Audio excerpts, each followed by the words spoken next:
Hello everyone, मेरा नाम तौसीफ है and welcome back to the series of Vue.js। So let's start with the topics. सबसे पहले हम पढ़ेंगे कंडीशनल रेंडरिंग के बारे में कि कंडीशनल रेंडरिंग क्या होती है। इसमें हम 4 डायरेक्टिव के बारे में पढ़ेंगे, जिसमें से पहला है vif, velse, velsif और लास्ट है हमारा vshow। हम इन चीज़ों के बारे में पढ़ेंगे। इसके बारे में हमने एक छोटा सा आइडिया दिया था फर्स्ट वीडियो में, जो एकदम पहला लेक्चर था हमारा, बट अब इसको हम प्रॉपरली देखेंगे। इसके बाद हम एग्जाम्पल्स देखेंगे। कुछ एग्जाम्पल्स को हम समझाने से पहले आपको बता देते हैं कंडीशनल रेंडरिंग क्या होता है, एक रफली आइडिया दे देते हैं। लाइक कंडीशन के बेसिस पे यूआई को दिखाना। लाइक मान लो यूज़र जब साइन इन होता है तब क्या करते हो, प्रोफाइल वाला आइकन दिखाते हो, ना कि लॉगिन या साइन अप बटन, राइट। तो ये कंडीशनली रेंडर होता है ना, कि अगर कंडीशन ट्रू है यानी कि यूज़र लॉग इन है तो ये वाला यूआई या ये वाला बटन दिखाना, अदरवाइज प्रोफाइल वाला बटन दिखा देना। तो इसी को कहते हैं कंडीशनल रेंडरिंग, की एक कंडीशन के हिसाब से यूआई में चेंजेस करना। जैसे साइड बार को शो या हाइड करना, तो ये भी क्या है, कंडीशनल रेंडरिंग में आता है। तो यहाँ पे देखो एग्जांपल्स में हम बनाएंगे क्या। पहला तो हेडर, कि एक कंडीशन के हिसाब से हम प्रोफाइल दिखाएंगे या फिर साइन इन या साइन अप बटन दिखाएंगे। उसके बाद हम फॉर्म वैलिडेशन में एरर कैसे शो की जाती है, कितनी आसानी से शो की जाती है, वो हम बनाना सीखेंगे। उसके अलावा मल्टी स्टेप फॉर्म कितनी आसानी से आप यहाँ पे व्यू में बना सकते हो, वो आप देखोगे। उसके अलावा टॉगल विजिबिलिटी, फॉर्म में लाइक फॉर्म को शो या हाइड करना, मॉडल को शो या हाइड करना, अकॉर्डियन को शो हाइड करना, इवन जो बहुत सारे मल्टीपल चाइल्ड कंपोनेंट्स होते हैं उनको शो या हाइड करना हम सीखेंगे। तो यहाँ पे ये जो ऊपर हमारे जो 4 डायरेक्टिव्स हैं, ये सारे vif, else, velsif, vshow, इन सब के बारे में बहुत सारे एग्जांपल्स हम कवर अप करेंगे। इवन आप एपीआई लोडिंग और एरर हैंडलिंग को भी देखोगे। लाइक कई बार ऐसा होता है कि हमारा पेज जब लोड होता है तो उस टाइम पे हमें एक लोडर दिखाई देता है। जब तक डेटा लोड नहीं हो पाता तब तक एक लोडर दिखते हैं, और जैसे ही लोड हो जाता है तो हमें हमारा डेटा दिख जाता है। एंड अगर कोई एरर आ जाती है तो हमें एक प्रॉपर एक एरर मैसेज दिख जाता है। तो ये सारी चीज़ें आज हम बनाएंगे। तो स्टार्ट करते हैं। पहले इधर आ जाते हैं Vue.js की ऑफिशियल वेबसाइट पे। गेट स्टार्टेड पे क्लिक करेंगे। यहाँ पे देखो कंडीशनल रेंडरिंग करके एक टॉपिक दिया है, तो इस पे क्लिक कर देना। इससे पहले कि हम यहाँ पे कोई चीज़ बनाना शुरू करें, देखो यहाँ पे क्विक स्टार्ट पे आ जाना, और ये वाला जो कमांड है, किधर गया, ये रहा, npm create view @latest, इसको कॉपी करके एक नया प्रोजेक्ट सेटअप कर लेना और उसमें जितनी भी अननेसेसरी फाइल्स हैं उसको डिलीट कर देना। हमने यहाँ पे सारी चीज़ें उड़ा दी है, बस app.view रखा है, ये पूरा ब्लैंक है। यहाँ पे main.js है, ठीक है, ये भी पूरी ब्लैंक है, मतलब ये 3 लाइन का कोड लिखा है बस। तो इतना करके उसके बाद वीडियो को कंटिन्यू करो। इधर आ जाते हैं वापस से कंडीशनल रेंडरिंग पे। इसमें जो सबसे पहला डायरेक्टिव है वो है vif। डायरेक्टिव मतलब एक स्पेशल एट्रीब्यूट होता है जिसमें जो स्टार्ट होता है v डैश से। तो यहाँ पे देखो vif करके एक डायरेक्टिव दिया है। ये डायरेक्टिव क्या करता है कि ये कंडीशनली रेंडर करता है एक ब्लॉक को। जैसे मान लो यहाँ पे दिया है h1 के अंदर vif awesome, और यहाँ पे देखो इस h1 के अंदर लिखा है व्यू इज ऑसम। तो अगर ऑसम की वैल्यू ट्रू होगी तो ये डिव दिखाई देगी, अदरवाइज नहीं दिखाई देगी। सॉरी, ये डिव नहीं है, h1 टैग है। तो चलो इसको दिखाते हैं करके। मान लो इधर आ जाते हैं, पेस्ट कर दिया। अभी देखो ऑसम नाम का यहाँ पे हमारे पास स्टेट नहीं है, तो एक काम करते हैं, एक स्टेट बना लेते हैं। एक्सपोर्ट डिफॉल्ट डेटा फंक्शन, ये रिटर्न करता है हमेशा एक ऑब्जेक्ट जिसके अंदर स्टेट होगा एक। मान लो इसको कर दिया हमने ट्रू। अब इधर आ जाते हैं, ये यूआरएल ओपन कर लेते हैं। देखो व्यू इज ऑसम। यहाँ पे कंसोल भी ओपन कर लेते हैं। Okay cool. बट अगर इसी चीज़ को हम मान लो फॉल्स कर दें, गायब हो गया, ये देखो। उसके अलावा यहाँ पे तुम इसमें कंडीशन पूरी लिख सकते हो प्रॉपर। लाइक अगर मान लो हमने कहा ऑसम की वैल्यू अगर तौसीफ है, तब इसको दिखाना। अभी अगर इसको सेव करेंगे, देखो ये ट्रू देगा बिकॉज एक स्ट्रिंग है वहाँ पे, तो वो एक ट्रू वैल्यू है, ठीक है। तो अगर हमने कहा ऑसम इक्वल्स टू टीजे, तब दिखाओ, तो देखो यहाँ पे नहीं दिख रहा कुछ। क्यों? क्योंकि ये जो वी इफ की कंडीशन है ये क्या हो गई, फॉल्स हो चुकी है। बट अगर इसी को हम ऐसे कर दें, अभी ये दिख रहा है, ठीक है। ये बेसिक सी चीज़ अगर तुम वैनिला जावास्क्रिप्ट में करोगे तुम्हें पता है कितना पेन होता है। इस चीज़ को तुम टॉगल भी कर सकते हो।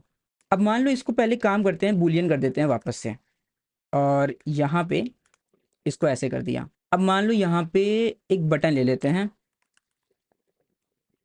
टॉगल, और ये क्या करेगा, इस पे जब हम क्लिक करें तो हम चाहते हैं टॉगल फंक्शन कॉल हो जाए। तो यहाँ पे मेथड्स का एक ऑप्शन होगा, इसके अंदर हम क्या करेंगे, टॉगल नाम का एक फंक्शन बना लेंगे और ये क्या करेगा, दिस डॉट ऑसम को टारगेट करेंगे, अपने स्टेट को टारगेट किया और उसकी वैल्यू को हम क्या कर सकते हैं, टॉगल कर सकते हैं। अभी देखना क्या होता है, टॉगल पे क्लिक किया, ये देखो दिख रहा है, फिर किया, गायब हो गया। ये तो हो गया बेसिक सा वी इफ। इसके बाद देखो वी एल्स क्या होता है, यहाँ पे दिया है, you can use v else directive to indicate else block. If condition के लिए ये है, अगर ट्रू है ऑसम तो ये div या h1 टैग दिखा दो, और अगर मान लो फॉल्स कंडीशन पे हमें कुछ दिखाना होता तब हम क्या करते, तो इसी चीज़ को मान लो कॉपी करके और यहाँ पे वी एल्स लिख दिया हमने। अब देखो क्या होगा, टॉगल किया, view is super, view is awesome. कितनी आसानी से हो रही है सारी चीज़ें। बट ये चीज़ ध्यान देना कि वी इफ के जस्ट बाद में ही ये जो कंडीशंस हैं इसके बाद में ही ये टैग लगना चाहिए। और यहाँ पे अगर तुम इसको मान लो ऐसे कर दोगे तो देखो ये एरर दिखा रहा। अब इसको होवर करके देखो, वी एल्स या v else if has no adjacent v if v else if, ठीक है, तो ये हमेशा इसके बाद में ही होना चाहिए। सेम एग्जाम्पल तुम्हें यहाँ पे देखने को मिल जाएगा, ये देखो बटन दिया है, ऑसम को टॉगल किया जा रहा है, उसके बेसिस पे ये h1 टैग दिखाया जा रहा, ये देखो cool. V else must immediately follow a v if या वी एल्स इफ एलिमेंट। अब ये वी एल्स इफ क्या होता है, तो तुमने प्रोग्रामिंग में पढ़ा होगा, इफ एल्स एक होता है एल्स इफ भी, राइट। तो इसी तरीके से तुम यहाँ पे कर सकते हो एल्स, इस तरीके से। अब मान लो इसको हम यहाँ पे दे देते हैं ऐसे, अगर इसकी वैल्यू टीजे है तो ये दिखा दो, अगर इसकी वैल्यू तौसीफ है तो ये दिखा दो, अदरवाइज ये दिखा देना। यहाँ पे लिख देते हैं तौसीफ इज़ ऑसम, यहाँ पे लिख देते हैं टीजे इज़ ऑसम और व्यू इज़ सुपर लिखा रहने देते हैं। चलो अब हमें इसको बूलियन रखा है अभी के लिए, तो हमें इसे चेंज करना पड़ेगा। तो बाय डिफ़ॉल्ट इसको चलो हम कर देते हैं टीजे, और यहाँ पे जब हम टॉगल पे क्लिक करें तो हम चाहते हैं इसकी वैल्यू हो जाए, मान लो एक काम करते हैं इसमें वैल्यू भेज देते हैं, यहाँ से टॉगल टू टीजे लिख देते हैं। तो ये क्या करेगा, टॉगल फंक्शन में हम कह रहे हैं कि टॉगल में हम टीजे भेजना चाहते हैं, और ऐसे ही एक और बटन बना लेते हैं टॉगल टू तौसीफ, और यहाँ पे हम क्या करेंगे, तौसीफ भेज देंगे और इसमें ब्लैंक भेज देते हैं, टॉगल टू नन लिख देते हैं ऐसे। मतलब ये नाम ऑब्वियसली तुम कुछ भी दे सकते हो, ये वैल्यू कुछ भी दे सकते हो, बट इन वैल्यूज़ को यहाँ पे हमें रिसीव भी करना होगा, राइट। तो यहाँ पे मान लो लिख देते हैं वैल्यू, यहाँ पे वैल्यू मिल जाएगी हमें। यहाँ पे तुम इसको डायरेक्टली एक्सेस कर सकते हो इस तरीके से, VALUE ऐसे। अब देखते हैं क्या होता है, देखो टॉगल टू तौसीफ पे क्लिक किया तो ये हो गया, दोबारा क्लिक करेंगे तो कुछ नहीं होगा, वाई, बिकॉज इसकी वैल्यू पहले से तौसीफ है। टॉगल टू नन पे क्लिक किया, ये देखो, ये देखो मस्त। तो ये हो गए हमारे कंडीशनल रेंडरिंग के डायरेक्टिव्स। अगर तुम यहाँ पे वी एल्सिफ्स और लगाना चाहते हो तो और लगा सकते हो, ये तुम एक से ज़्यादा लगा सकते हो, ठीक है, तो कोई दिक्कत नहीं होगी, तुम अपना मल्टीपल कंडीशंस यहाँ पे लिख दो, कोई इशू नहीं है। सो इसको पहले जैसा कर देते हैं, इधर आ जाते हैं। देखो यहाँ पे भी एक एग्जांपल दिया हुआ है कि the v else if as the name suggest serves as the else if block for v if. तो ये वी इफ के लिए एक एल्स इफ ब्लॉक है, और इसको भी चेन किया जाता है साथ में। ध्यान देना ऐसा नहीं होगा कि तुम इसको ऐसे रखो और यहाँ पे ऐसे कर दो, ये एरर दे देगा। क्यों, क्योंकि ये ब्लॉक और ये दोनों ब्लॉक्स ये सब साथ में होने चाहिए इस तरीके से। अब चाहो तो वीडियो को 1 मिनट के लिए पॉज करो, यहाँ तक की चीज़ें प्रैक्टिस करके देखो। इसके बाद आता है हमारा वी इफ़ ऑन टेम्पलेट। अगर मान लो आपके पास एक से ज़्यादा चीज़ें हैं, जैसे मान लो ये तो एक सिंपल सा एक H1 टैग हो गया, बट मान लो यहाँ पे हमें और भी चीज़ें दिखानी होती, तब हम क्या करते हैं, एक H1 टैग होता जिसमें लिखा है T, इधर ले लेते हैं J, इधर ले लेते हैं K, इस तरीके से।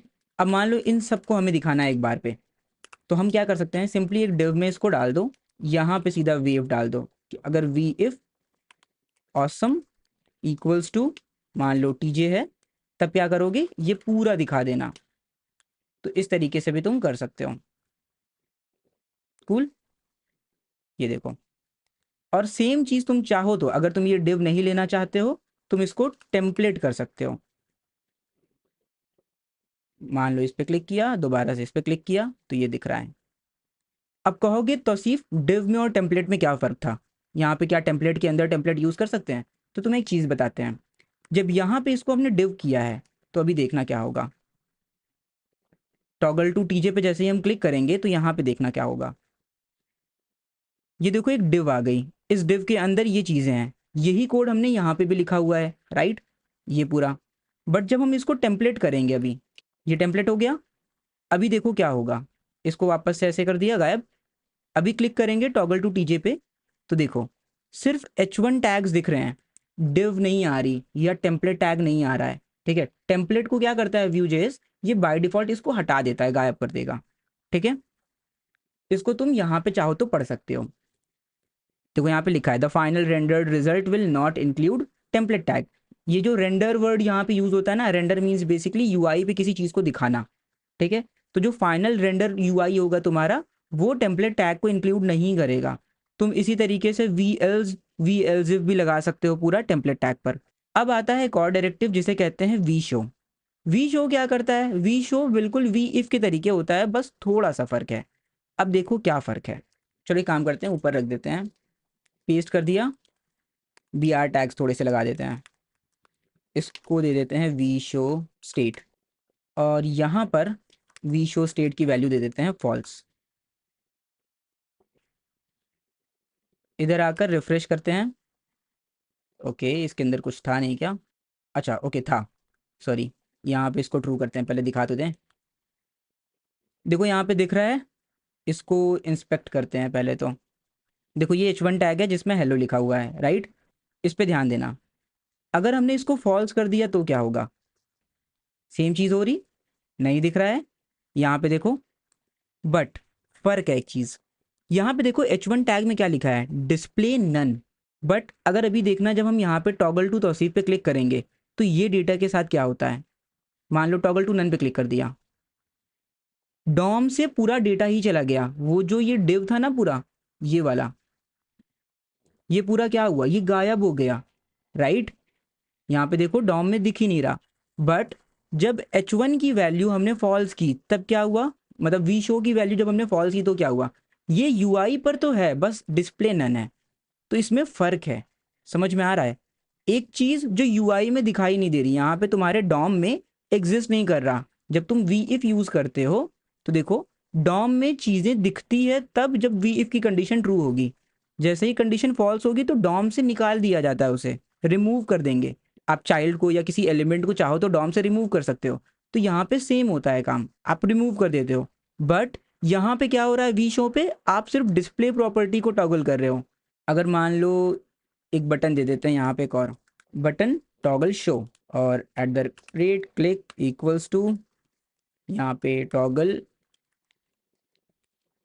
This dot v show state is equals to not this dot v show state. अभी देखो क्या होगा, जब हम इस पर क्लिक करेंगे तो ये डिस्प्ले क्या हो रहा है, ब्लॉक हो जा रहा है, अदरवाइज डिस्प्ले नन हो जा रहा।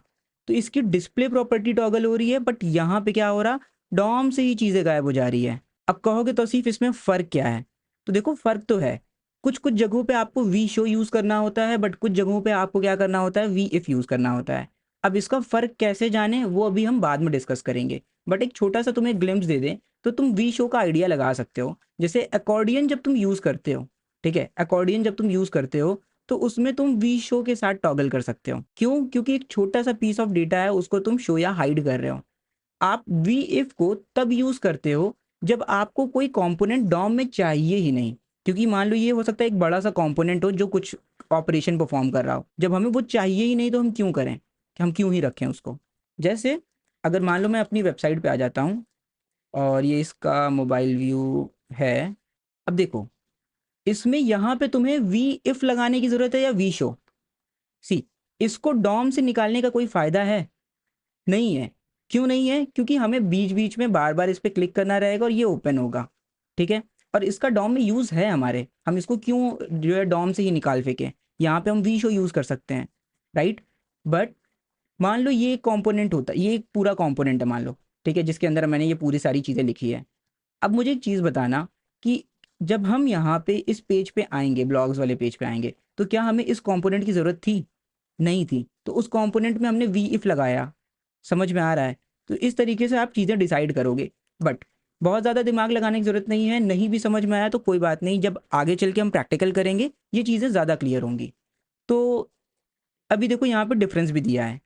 VIF is real conditional rendering because it ensures that event listener and child component inside the conditional block are properly destroyed and recreated। यानी कि DOM से उसे डिस्ट्रॉय किया जाता है और रिक्रिएट किया जाता है। और VIF थोड़ा लेजी होता है, मतलब स्लो होता है, बिकॉज ये क्या करता है, ये थोड़ा सा टाइम लेता है, क्योंकि एक पूरा DOM को फिर से आप रिक्रिएट कर रहे हो, डिस्ट्रॉय कर रहे हो। ठीक है, तो आपको बहुत सोच समझ के इसको लगाना होता है। अभी जब हम चीज़ें कॉम्पोनेंट्स बनाएंगे, एग्जाम्पल दिखाएंगे, उसमें ज़्यादा क्लियर होगा। वी शो एक सिंपल सी चीज़ है। इसमें क्या होता है, कंडीशन हमेशा एलिमेंट को रेंडर किया जाएगा।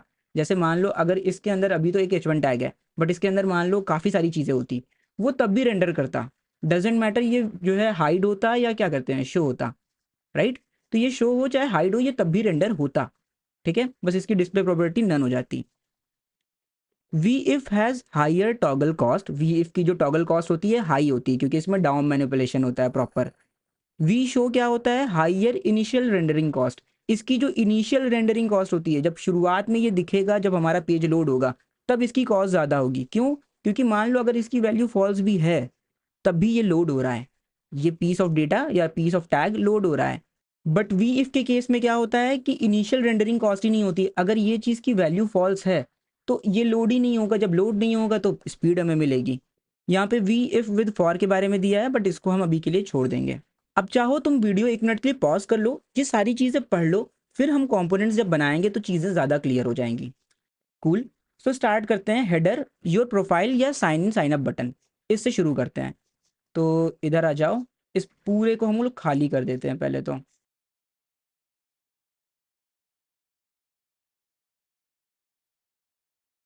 यहाँ पे एक फोल्डर बना लेते हैं कंपोनेंट्स का। इसके अंदर क्या करेंगे हम, हेडर डॉट व्यू बनाते हैं। हेडर का एच कैपिटल रहेगा, बिकॉज कंपोनेंट के जो नेम होते हैं वो हमेशा आप कह सकते हो पैस्कल केस में लिखा जाता है। टेम्पलेट, स्क्रिप्ट और स्टाइल, और यहाँ पे स्कोप लिख देना, जिससे इसके अंदर जो भी स्टाइलिंग करोगे तुम वो सिर्फ हेडर पे ही लगे। अब मान लो एक हेडर टैग ले लिया हमने, इसके अंदर एक H1 ले लिया, तो सीफ लिख देते हैं यहाँ पे। इसके बाद एक बटन ले लेते हैं और सेम इसी तरीके से साइन अप। अदरवाइज क्या होगा, मान लो हम यहाँ पे एक इमेज तो नहीं, चलो अभी के लिए बटन ही ले लेते हैं प्रोफाइल का। अब हमें चीज़ें कंडीशनली दिखानी है। ठीक है, तो क्या कर सकते हो अब यहाँ पे तुम, सिंपली होगा क्या, एक स्टेट होगा, पुट डिफॉल्ट, और यहाँ पे डेटा फंक्शन जो रिटर्न करेगा इज़ यूज़र लॉग्ड इन। इसकी वैल्यू मान लो बाय डिफ़ॉल्ट फॉल्स रख दी हमने। और हमने कहा कि जैसे ही हम साइन इन पे क्लिक करें तो @click इज इक्वल्स टू एक मेथड कॉल करा दो, साइन इन या टॉगल, ऐसे कर देते हैं। चलो ये मेथड अब बना लेते हैं यहाँ पे। इसने क्या किया, this dot is user logged इन को क्या कर दिया, इसकी जस्ट रिवर्स वैल्यू दे दी।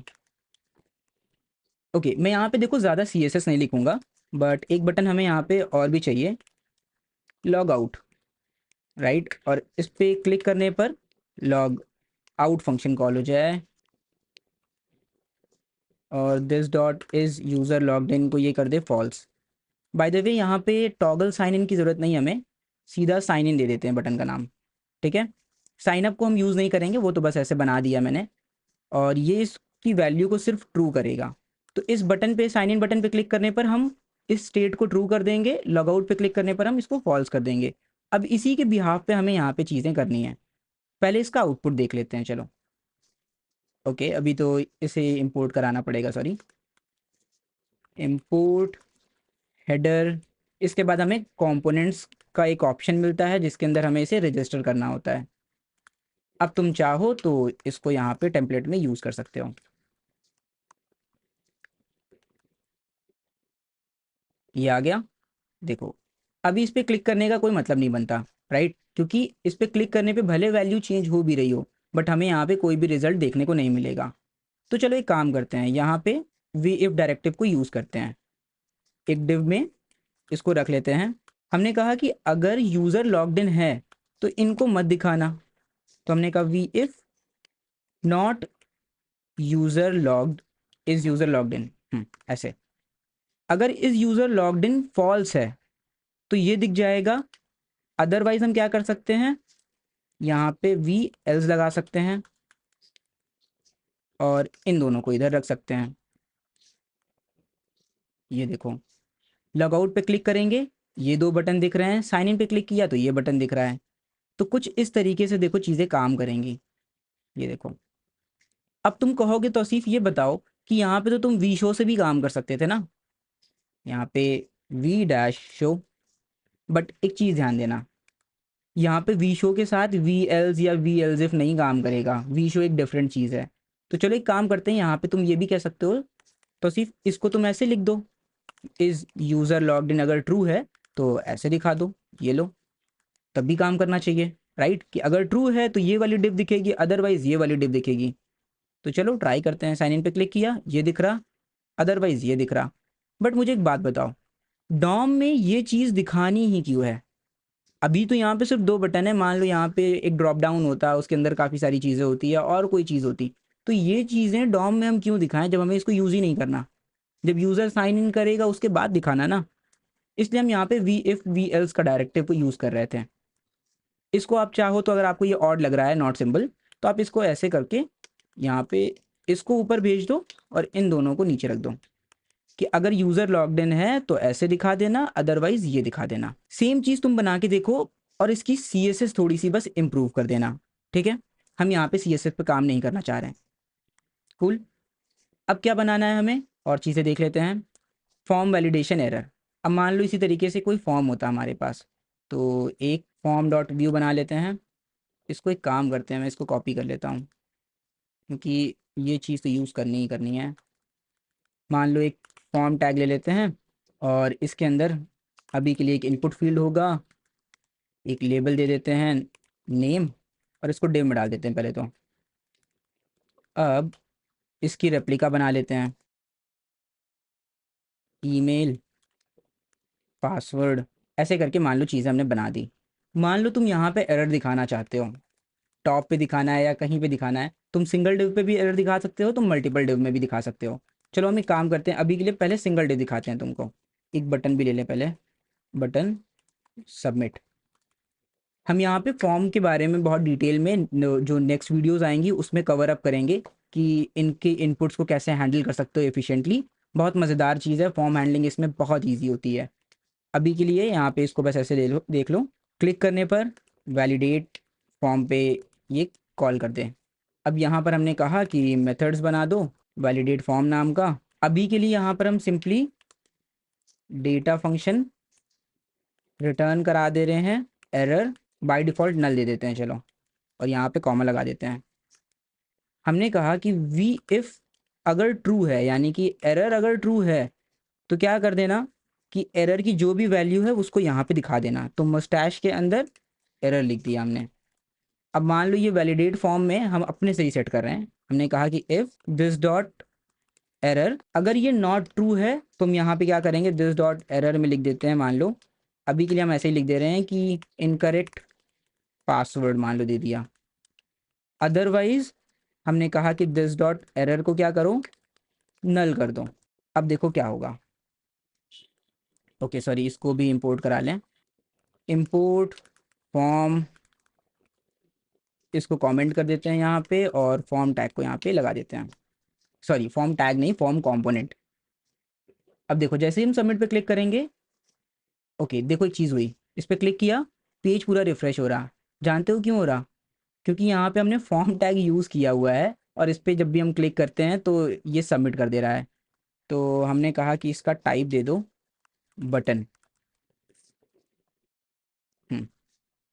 ये देखो इनकरेक्ट पासवर्ड, दोबारा क्लिक किया वो सही हो गया। एक तो ये तरीका है, ठीक है। तुम मान लो फॉर्म को सबमिट करोगे, तुम फंक्शन कॉल करोगे, तुम इसकी वैल्यू को देखोगे, इसकी वैल्यू को देखोगे, इसकी वैल्यू को देखोगे, चेक करोगे, तब तुम एक स्पेसिफिक कंडीशन के हिसाब से यहाँ पे एरर दोगे। यहाँ पर हम इसकी वैल्यूज़ को अभी क्यों नहीं देख रहे हैं पता है? क्योंकि यहाँ पे एक स्पेशल डायरेक्टिव होता है वी डैश मॉडल करके, जो हमें आपको बताना पड़ेगा, ठीक है। बट अभी हम वो नहीं बताना चाहते हैं क्योंकि वो नेक्स्ट वीडियोज़ में हम कवर अप करेंगे। तो इसलिए अभी के लिए बस ऐसे समझ लो कि तुम यहाँ पे मान लो इसका डेटा वैलिडेट करोगे और इसके हिसाब से यहाँ पे देखो ऐसे कंडीशन लगाओगे। बट अगर मान लो तुम कहते हो कि तौसीफ हमें हर एक इनपुट फील्ड के नीचे दिखाना है एरर, तब हम क्या करें?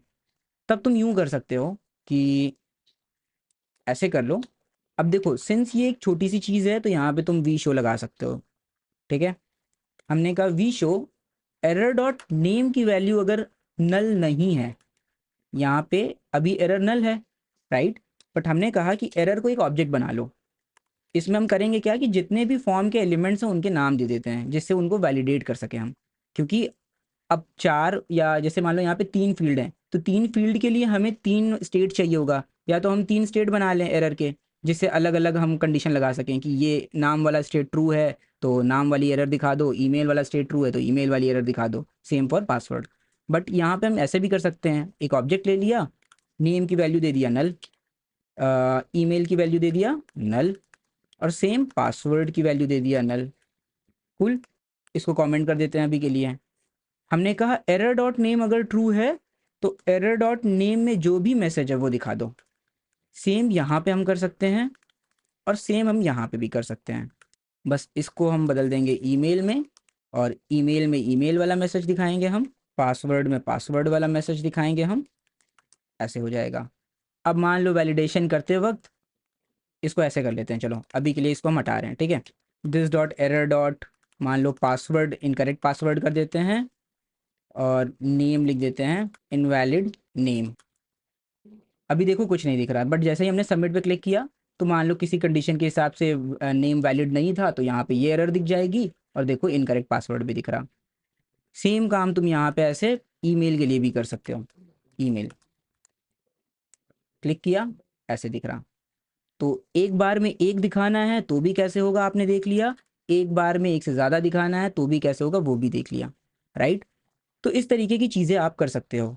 रही बात ये ऑब्जेक्ट में क्यों लें, ऐसे क्यों नहीं लें, तो ये सारे जो सवाल है ना, जब आप प्रोजेक्ट्स को बनाओगे धीरे धीरे तो आपको समझ में आएगा कि डेटा को कैसे हैंडल किया जाता है एफिशिएंटली। हम इसकी जगह पे ये 3 स्टेट ले सकते थे, क्योंकि ये सारी चीज़ें एरर से बिलोंग करती हैं, तो हमने एरर नाम का ऑब्जेक्ट बनाया और उसके अंदर इसको रख दिया। तो ऑब्जेक्ट के अंदर ये रहेगा तो इसको हैंडल करना, इसको याद करना आसान रहेगा। तो ये हो गया हमारा फॉर्म वैलिडेशन। इसके बाद आ जाते हैं थोड़ा एक मल्टी स्टेप फॉर्म था I think, multi step form. तो इसको बनाने से पहले वीडियो को पॉज कर लो, एक बारी इसको प्रैक्टिस कर लो, फिर आगे वीडियो कंटिन्यू कर लेना। चलो मल्टी स्टेप फॉर्म देखते हैं। तो यहाँ पे लिख देते हैं multi step form dot view. Same हम इस कोड को पूरा कॉपी करके पहले तो इधर पेस्ट कर देते हैं, इसके बाद कुछ चेंजेस करते हैं। ये हटा लेते हैं, इसको हटा लेते हैं। अब मान लो हम चाहते हैं कि 3 स्टेप में ये दिखे, ठीक है। तो हमें एक स्टेट चाहिए होगा यूआई को टॉगल करने के लिए, क्योंकि यूआई पे कोई भी चीज़ें कंडीशनली अगर रेंडर करनी है आपको तो आपको स्टेट चाहिए होगा, राइट। तो यहाँ पे क्या कर सकते हो, स्टेप इसकी वैल्यू दे सकते हो मान लो 1। हमने कहा यहाँ पे वी इफ अगर स्टेप की वैल्यू 1 है तो ये दिखा देना। इसी तरीके से वी एल्स इफ स्टेप की वैल्यू अगर 2 है तो इसको दिखा देना, और उसी तरीके से वी एल्स आप ये लास्ट वाले को दिखा देना। और यहाँ पे आप कंडीशन लगा सकते हो चाहो तो, यहाँ पे लिख सकते हो हैंडल नेक्स्ट बटन। हमने कहा कि अगर स्टेप की वैल्यू लेस देन 2 कर देते हैं, चलो लेस देन 2, हमें पता है कि लेस देन 2 स्टेप्स होंगे। अगर लेस देन इक्वल्स टू 2 है तो नेक्स्ट वर्ड दिखाना यहाँ पे, नेक्स्ट। अदरवाइज क्या दिखाना, सबमिट दिखा देना। इसको होगा लेस देन इक्वल्स टू। हाँ, अभी देखो यहाँ पे क्या करेंगे हम,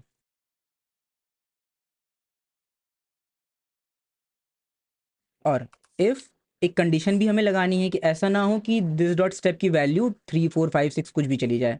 this dot step less than equals to 3 है, लेस देन 3 है, सॉरी लेस देन 3 है तो इसकी वैल्यू बढ़ाना, अदरवाइज मत करना कुछ भी। और इधर आ जाते हैं, एक बार इसको लगाते हैं, देखते हैं क्या होता है। इम्पोर्ट मल्टी स्टेप फॉर्म, और मल्टी स्टेप फॉर्म को रख दिया यहाँ पे। और यहाँ पे इस कंपोनेंट को माउंट कर देते हैं। नेक्स्ट पे क्लिक किया, ये देखो ईमेल आ गया। फिर नेक्स्ट पे क्लिक किया, देखो पासवर्ड आ गया। अभी सबमिट बटन, यहाँ पे देखो नेक्स्ट से पहले सबमिट दिखा रहा। बट अगर तुम यहाँ पे बैक बटन दिखाना चाहते हो तो वो भी लगा सकते हो तुम। जैसे यहाँ पे मान लो कॉपी किया, बैक। और ये कब दिखना चाहिए? ये तब दिखना चाहिए जब हमारा जो स्टेप है उसकी वैल्यू ग्रेटर देन 1 हो। अभी इधर आके ज़रा, अच्छा हैंडल बैक बटन भी तो हमें लगाना पड़ेगा ना। हैंडल बैक लिख देते हैं और यहाँ पे देखो क्या होगा। हैंडल बैक बटन एक फंक्शन बना दो और इसमें भी एक कंडीशन देनी पड़ेगी हमें कि अगर इसकी वैल्यू ग्रेटर देन 1 है, ठीक है, तो स्टेप में स्टेप -1 या सिंपली स्टेप माइनस माइनस भी कर सकते थे हम लोग। और यहाँ पे स्टेप प्लस प्लस भी कर सकते थे। नेक्स्ट पे क्लिक किया, ओके कुछ हुआ नहीं। रिफ्रेश, कंसोल पे भी कोई एरर नहीं दिख रही। If step is less than 3, oh sorry, नहीं ऐसे नहीं हो सकता सॉरी सॉरी, यहाँ पे ये प्लस प्लस आप नहीं लगा सकते, आपको ये +1 ही और -1 लिखना पड़ेगा इस तरीके से। ये देखो, नेक्स्ट किया, बैक किया, बैक किया, next next back. So I hope ये विजिबल होगा आपको properly. Back back next next, submit आ रहा अब। समझ रहे हो? और अगर इसको ऐसे करना ही है तो I think step minus minus ऐसे चलेगा। लेट्स सी, नेक्स्ट बैक, हाँ ओके। ये यहाँ पे असल में आपको डायरेक्टली प्लस प्लस लगाना है, आपको रीअसाइन नहीं करना है ऐसे। हम्म, तो इस तरीके से आप मल्टी स्टेप फॉर्म बना सकते हो। और यहाँ पे आप चाहो तो उसी तरीके से वी इफ़ की जगह पे, अब क्योंकि देखो अगर आप चाहते हो कि फॉर्म के अंदर की चीज़ें डॉम में रहे तो आप यहाँ पे सिंपली वी शो लगा दो। और इस केस में देखा जाए तो हमें वी शो को ही यूज़ करना चाहिए अगर स्टेप की वैल्यू 3 है, ऐसे। ठीक है, यहाँ पे भी तुम चाहो तो ऐसे कर सकते हो। तो वी शो के साथ कैसे करना है, वी इफ के साथ कैसे करना है, तुमने ये मल्टी स्टेप फॉर्म बनाने में देख लिया। यहाँ पे देखो वी शो के थ्रू कर सकते हो आप, वी इफ के साथ करना चाहो तो भी कर सकते हो, कोई दिक्कत नहीं है। ठीक है, अभी कोई फर्क नहीं पड़ता, आप चाहे वी इफ यूज़ करो चाहे वी शो। जब आप प्रोजेक्ट तक आओगे तब आपको ज़्यादा क्लैरिटी मिल जाएगी कि कब हमें वी इफ यूज़ करना है, कब हमें वी शो यूज़ करना है। ठीक है, उसके बाद क्या है अपने पास, toggle visibility in forms, modal, accordion, ये सारी चीज़ें। अब जैसे मान लो यहाँ पे, इसको बंद कर देते हैं, इधर आ जाते हैं। हेडर था, ये था, ये सारी चीज़ें थी। अब मान लो इसको हमें शो या हाइड करना है, तब हम कैसे करें? तो सिंपली यहाँ पे कर क्या सकते हो, डेटा फंक्शन बना लो, रिटर्न शो फॉर्म नाम का एक मान लो ऑब्जेक्ट होगा और इसकी वैल्यू हमने अभी के लिए ट्रू कर दी है। अब तुम यहाँ पे क्या कर सकते हो, वी इफ लगा सकते हो कि किसी भी कंपोनेंट पे डायरेक्टली लगा सकते हो तुम। शो फॉर्म की वैल्यू अगर ट्रू है तो ये फॉर्म दिखेगा, अदरवाइज नहीं दिखेगा। कूल, अभी देखो सारी चीज़ें दिख रही है।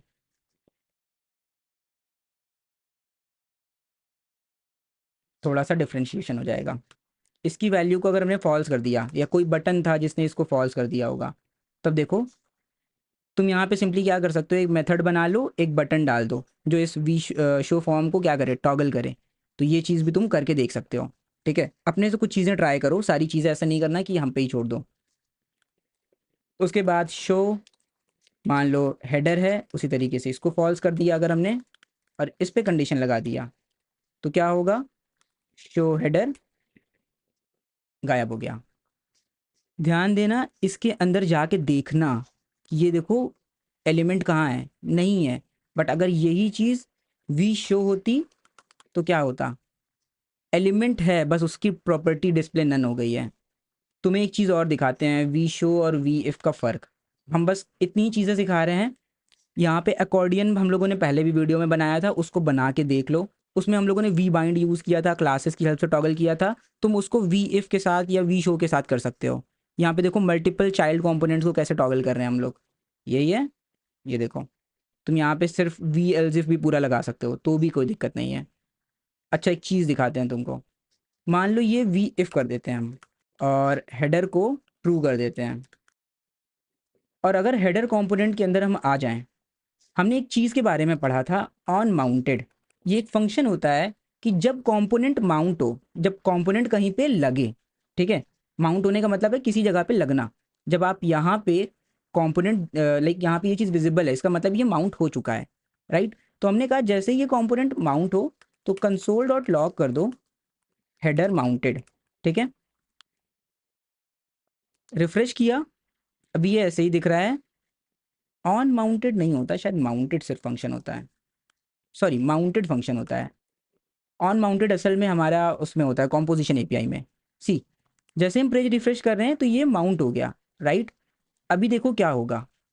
मान लो यहाँ पे कोई बटन है टॉगल हेडर, और ये कॉल करने पर देखना एक मेथड कॉल करेगा ये टॉगल हेडर नाम का, और ये क्या करेगा, दिस डॉट शो हेडर को not this dot show header कर दे, यानी कि ट्रू है तो फॉल्स, फॉल्स है तो ट्रू। अब देखना, ये हटा, ये लगा, ये हटा, ये लगा। देखो जितनी बार भी हम इसको अनमाउंट करने के बाद, यानी कि इसको हाइड करने के बाद, हाइड नहीं कहेंगे, डॉम से निकाल देने के बाद, ठीक है, डॉम से हटा देने के बाद, जैसे ही हम इसको यहाँ पे टॉगल कर रहे हैं तो क्योंकि उस पर वी इफ लगा है तो हो क्या रहा है कि वो दोबारा से माउंट किया जा रहा है। माउंट करना मीन्स डॉम में वापस से लग रहा है, कोई चीज़ डॉम में बनकर दोबारा से ऐड की जा रही है। तो इस वजह से ये बार बार कॉल हो रहा है। सी, जितनी बार भी ये दिखेगा उतनी बार ये माउंटेड फंक्शन कॉल होगा। बट यही सेम चीज़ वी शो के साथ अगर हम करें तब क्या होगा। रिफ्रेश किया, एक बार माउंट हो गया मतलब यहाँ पे लग गया। अब चाहे जितना हम टॉगल कर लें, देखो वो कॉल नहीं हो रहा। अब कहोगे तौसीफ वो तो ठीक है, बट इसका मतलब क्या है, मुझे समझाओ तो। देखो नहीं समझ में आता कोई बात नहीं, बट सुन लो अभी के लिए, क्योंकि माउंटेड हम लोगों को बाद में आगे पढ़ना है।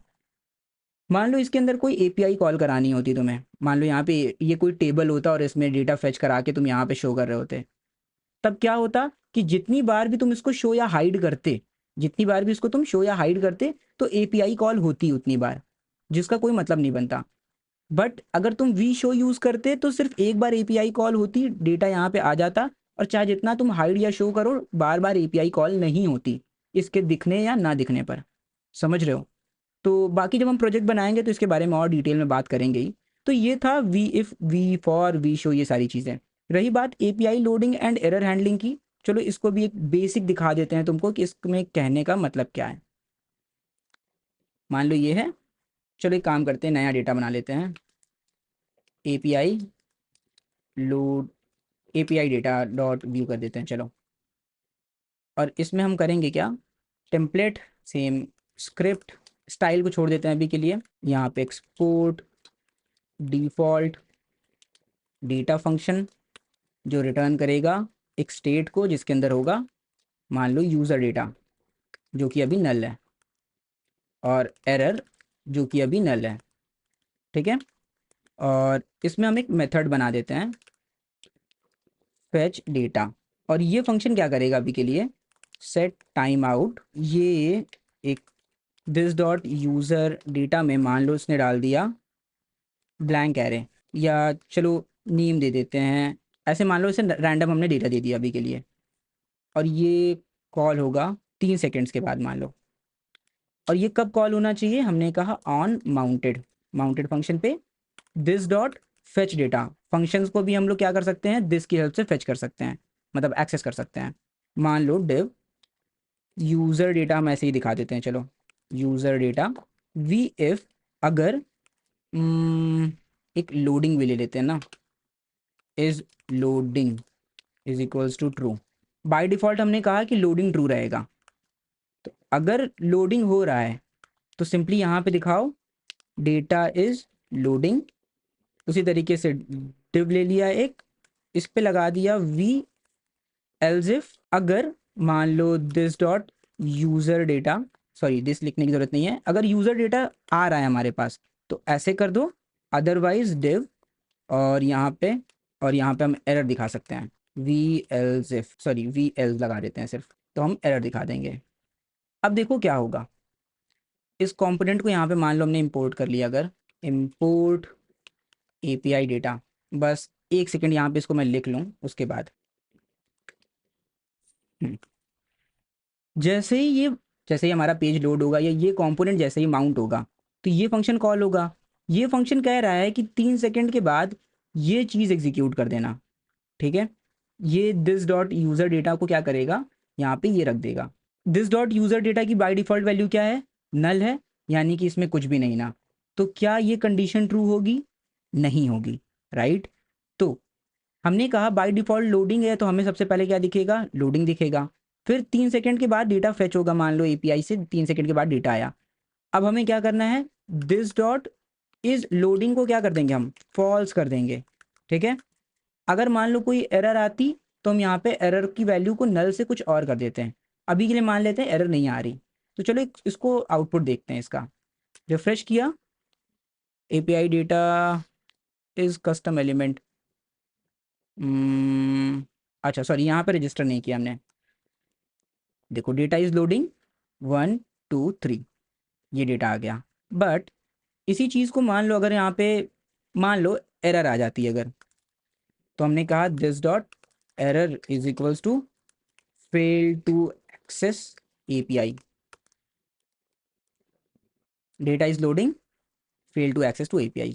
तो तुम ये भी कर सकते हो, इसको अपने से ट्राई करो एक बार।